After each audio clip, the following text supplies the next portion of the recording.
Հետևաբար, ըստ ձեր ասացից, կարելի է ենթադրել, որ նույն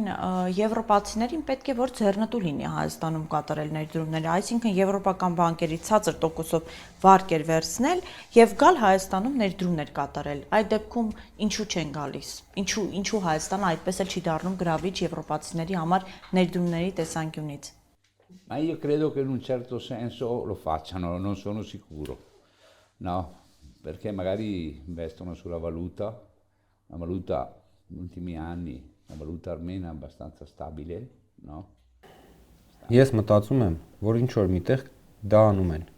Վերջին տարիներին հայկական դրամը բավականին կայուն ապահովում է։